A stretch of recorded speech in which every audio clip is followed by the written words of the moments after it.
tupate kuwa mwili moja na roho moja katika Kristo.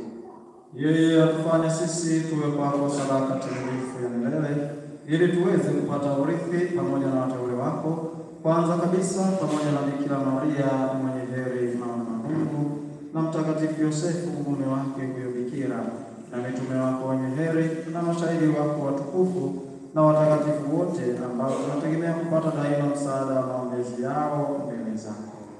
Tunakuomba Bwana, huyo aliye kafara na upatanisho wetu, alete amani na wokovu duniani kote.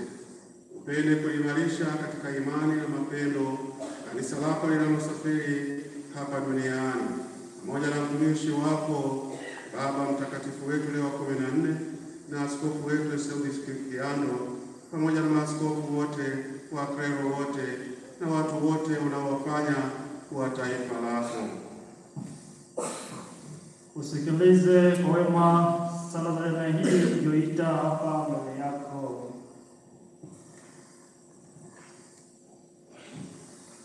Baba uliye mtakatifu, kwa huruma yako wakusanye kwako wanao wote waliotawanyika pote duniani.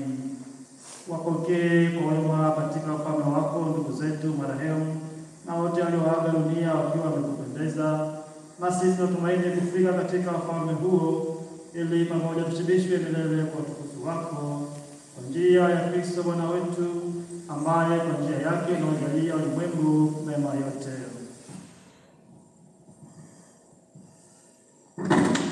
Kwa njia yake na pamoja naye na ndani yake, wewe Mungu Baba Mwenyezi, katika umoja wa Roho Mtakatifu, unapata heshima yote na utukufu milele na milele.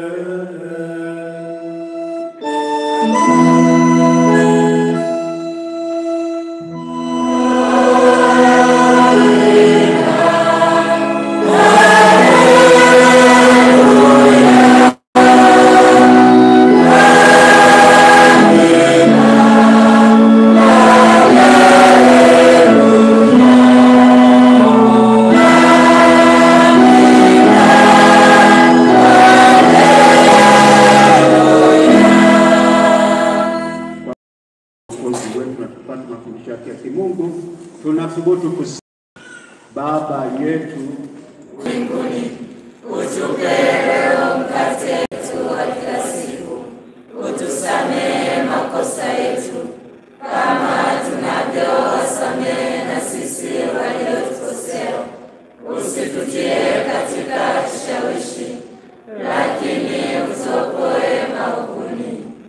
Bwana, tunakuomba utuokoe katika maovu yote, tujalie kwa wema amani maishani mwetu, kusudi kwa msaada wa wema wako tuokolewe daima na dhambi, wala tusifadhaishwe na jambo lolote, tunapotazamia tumaini lenye heri na ujio Mwokozi wetu Yesu Kristo.